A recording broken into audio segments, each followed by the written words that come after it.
हमारे teacher, mummy papa और आसपास के लोग हमसे कहते हैं कि अगर एग्जाम में ज्यादा नंबर लाना है तो ज्यादा पढ़ाई करो, लेकिन मैं आपसे कहता हूँ कि अगर ज्यादा नंबर लाने हैं तो ज्यादा नहीं बल्कि कम पढ़ाई करो। अब आप सोच रहे होंगे कि ये क्या बात हुई भाई। तो दोस्तों आज हम बात करेंगे कि कम स्टडी करके ज्यादा नंबर आप कैसे ला सकते हैं। दोस्तों अक्सर हमारे साथ ऐसा होता है कि हम कितना भी पढ़ लें, चीजों को कितना भी याद कर लें, लेकिन थोड़ी ही देर में हम सब कुछ भूल जाते हैं। क्या आपके साथ भी ऐसा होता है? आप दिन रात पढ़ाई तो करते हैं लेकिन एग्जाम में ज्यादा कुछ नहीं उखाड़ पाते। वहीं दूसरी तरफ आपके कुछ ऐसे फ्रेंड्स हैं जो अपनी स्टडी को बहुत कम टाइम देते हैं, खूब मस्ती करते हैं, फिर भी उनके नंबर आपसे ज्यादा अच्छे आते हैं। तो दोस्तों आपको परेशान होने की जरूरत नहीं है, बस आपको अपना स्टडी का तरीका चेंज करना है। दोस्तों इस वीडियो में हम आपको कुछ ऐसे तरीके बताने वाले हैं जिन्हें फॉलो करके आप भी अपनी क्लास के अगले टॉपर बन सकते हैं। यकीन नहीं हो रहा है तो वीडियो को अंत तक देखिए, फिर कहना सो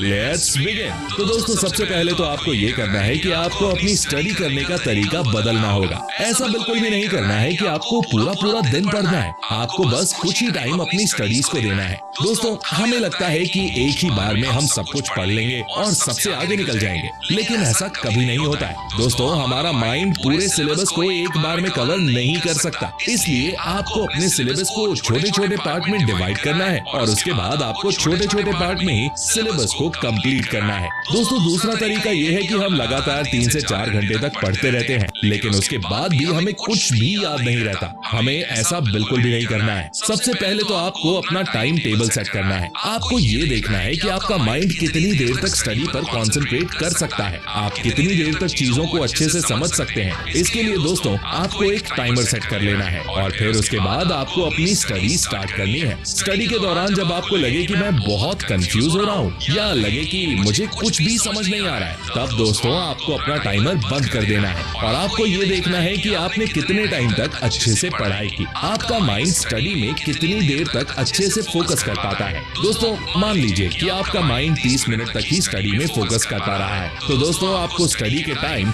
हर 30 मिनट के बाद ब्रेक लेना है। स्टडी के बाद आपको 10 मिनट तक का रेस्ट लेना है जिससे कि आपका माइंड रिफ्रेश हो जाए। इस बीच आप कुछ फ्रूट खा सकते हैं या अपनी रसोई में जाकर टमाटर भी खा सकते हैं। आजमा कर देखिए, बहुत मजा आएगा। दोस्तों अगर आपका सपना टॉपर बनने का है या अच्छे मार्क्स लाने का है तो एक गलती आपको बिल्कुल भी नहीं करनी है। आपके भी कुछ वीक एरियाज होंगे, कुछ वीक पॉइंट्स होंगे। एक तो वो होंगे जो आपको खुद को अंदर से ही पता होते हैं कि मुझे ये टॉपिक नहीं आते, आपको उन पर भी इक्वली काम करना है। अब सवाल आता है कि आपको आपके वीक पॉइंट्स कैसे पता चलेंगे? आप टेस्ट दो, सैंपल पेपर सॉल्व करो, अपने टीचर्स से आंसर्स चेक करवाओ, देखो कि कहाँ आपके नंबर कट रहे हैं। उन वीक पॉइंट्स की लिस्ट बनाओ और उन पर काम करो। जब आप वीक एरियाज पर काम करोगे तो आपको बहुत से क्वेश्चंस ऐसे मिलेंगे जो आपसे सॉल्व नहीं होंगे। ऐसे में एक कमी आपको महसूस होगी कि काश मेरे पास कोई टीचर होता जो इंस्टेंटली इमीडिएटली मेरी प्रॉब्लम सॉल्व कर देता, क्योंकि अभी तो टीचर्स के पास भी बहुत कम टाइम है,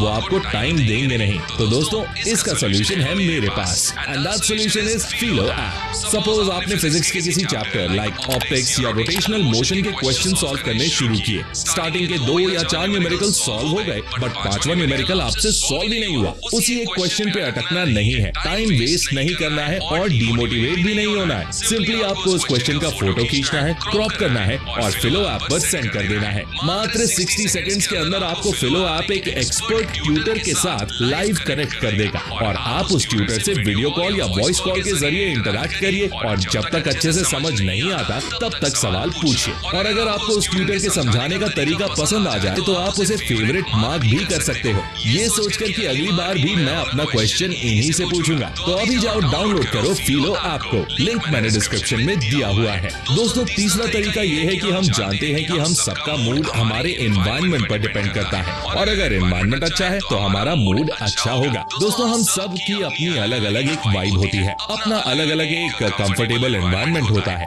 तो दोस्तों आपको ये देखना है कि आप किस एनवायरनमेंट में स्टडी पर अच्छे से फोकस कर पाते हैं। आप एग्जांपल ले लीजिए कि अगर हम बिस्तर पर बैठकर स्टडी करते हैं तो हमारा फोकस पढ़ाई पर कम और सोने पर ज्यादा होता है, और वहीं अगर हम स्टडी टेबल पर या फिर लाइब्रेरी में स्टडी करते हैं तो हमारा पूरा फोकस स्टडी पर ही होता है। तो आपको रोज एक ही जगह बैठकर स्टडी स्टडी करनी है, जिससे कि जब आप उस जगह पर पढ़ने बैठे तो आपका माइंड अपने आप स्टडी पर फोकस करने लगे। एग्जाम्पल के लिए, जब मैं 10th क्लास में था तो छत के ऊपर एक कोने में बैठकर पढ़ाई करता था और मुझे बहुत मजा आता था, क्योंकि मैं हर रोज ऐसा करता था और सुबह के 6 बजते ही छत के ऊपर उस कोने में पहुंच जाता था और फिर तेज धूप निकलने तक, मतलब 9 से 10 बजे तक पढ़ाई करता रहता था। रोज रोज ऐसा करने से मेरी एक आदत बन गई थी और उस जगह पढ़ाई करने में मुझे बहुत मजा आता था। इसीलिए आपको भी अपने घर में कोई ऐसी एक एकांत जगह ढूंढ लेनी चाहिए। दोस्तों, अगला पॉइंट है कि सबसे पहले हमको ये देखना होगा कि हम क्या पढ़ने जा रहे हैं। ये सोचना होगा कि इस टॉपिक को हम क्यों पढ़ रहे हैं। अपने माइंड में क्वेश्चन बनाना चाहिए कि इस टॉपिक से हमें क्या फायदा होने वाला है, जिससे कि आपका माइंड एक्टिव हो जाएगा। उसके बाद हमें उस टॉपिक को पढ़ना चाहिए और फिर बुक को बंद करके हमें उस टॉपिक को रिवाइज करना चाहिए, जिससे कि हमें ये पता चले कि ये टॉपिक हमें कितना समझ में आया है। इसके बाद दोस्तों, अगला पॉइंट ये है कि हमें खुद के नोट्स बनाने चाहिए। जैसे ही आपके टीचर आपको पढ़ाकर क्लास से जाते हैं या जैसे ही आपकी क्लास खत्म होती है तो उसके तुरंत बाद आपको नोट्स बनाने चाहिए, जिससे कि आपको ये पता चले कि आपको अपने टीचर का पढ़ाया हुआ कितना समझ में आया है। अगर उस टॉपिक में आपको कुछ समझ नहीं आ रहा है तो आप तुरंत अपने टीचर से इस बारे में कंसल्ट कीजिए, जिससे कि आपके सारे डाउट्स क्लियर हो जाएंगे। इससे आपको चीजें भी याद रहेंगी और ये मैं नहीं बल्कि दुनिया के सारे टॉपर्स कहते हैं। दोस्तों, अब हम आते हैं अगले पॉइंट पर। दोस्तों, अब आपको ये करना है कि आपने अभी तक जितना भी पढ़ा है वो आपको किसी को समझाना है, यानी कि अपने दोस्तों को एक्सप्लेन करना है। शायद आपको ये थोड़ा अजीब लग रहा होगा, चलिए हम आपको बताते हैं। दोस्तों, आइंस्टाइन को तो सभी जानते हैं और शायद आपने आइंस्टाइन को जरूर पढ़ा भी होगा। उन्होंने ऐसा कहा था कि जब तक आप किसी भी टॉपिक को दूसरों को नहीं समझा सकते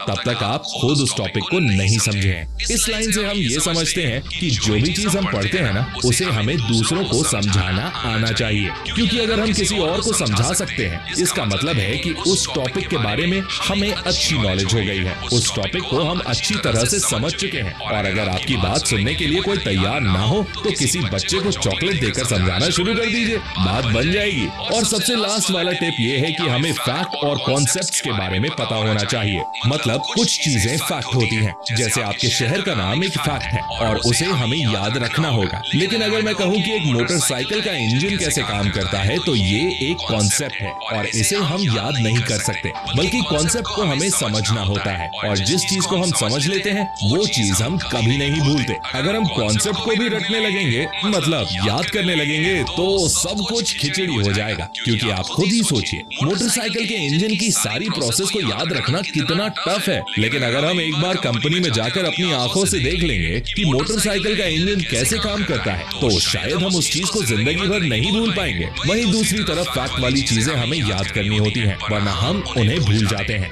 जैसे हमारा देश 15 अगस्त 1947 को आजाद हुआ था, ये एक फैक्ट है और हमें इसे याद करना होगा, वरना हम भूल जाएंगे या कई बार कंफ्यूज भी हो सकते हैं। अगर आप फैक्ट वाली चीजों को समय समय पर रिवाइज करते रहेंगे तो ज्यादा दिक्कत नहीं होगी। तो दोस्तों, इस वीडियो में हमने कुछ टिप्स के बारे में जाना, जिनमें सबसे पहली टिप ये है कि हमें अपने सिलेबस को छोटे छोटे पार्ट में डिवाइड करके लर्न करना है। दूसरी टिप ये है कि हमें अपनी स्टडी पर फोकस टाइम पता करना है और उस टाइम के हिसाब से ही अपने माइंड को रेस्ट देना है। दोस्तों, तीसरी टिप ये है कि हमें हमेशा एक ही जगह पर स्टडी करनी है। चौथी टिप ये है कि हमें टॉपिक पढ़ने से पहले टॉपिक के बारे में अच्छे से जानना है, जिससे कि बाद में हमारे टॉपिक अच्छे से समझ आ जाए। दोस्तों, पांचवी टिप ये है कि हमें हमेशा अपने नोट्स बनाने हैं। अगला पॉइंट ये है कि जो कुछ भी हमने पढ़ा है वो हमको दूसरों को समझाना है, ताकि हमें क्लियर हो सके कि वो टॉपिक हमें अच्छे से समझ आया है कि नहीं। दोस्तों, आखिरी पॉइंट ये है कि हमें चीजों को शॉर्ट और इमेजिन करके याद करना है, जिससे कि हमें चीजें देर तक याद रह सके। तो दोस्तों, आप इन टिप्स को फॉलो करके कम स्टडी में भी अच्छे नंबर ला सकते हैं। लेकिन जाते जाते मैं आपसे इतना ही कहूंगा कि पढ़ाई करने के लिए अपना एक टाइम टेबल बनाइए और साथ में कुछ समय फिजिकल एक्टिविटी के लिए भी जरूर निकालें। अपनी हेल्थ का ध्यान रखिए, रोज क्रिकेट, बैडमिंटन जो भी खेलना हो खेलिए और साथ में पढ़ाई भी कीजिए, क्योंकि अगर आप दिन रात पढ़ाई करते रहेंगे तो कोई फायदा नहीं, उल्टा आपकी मेंटल हेल्थ खराब हो जाएगी। कम पढ़िए लेकिन डेली पढ़िए, क्योंकि कंसिस्टेंसी इज मोर इम्पोर्टेंट।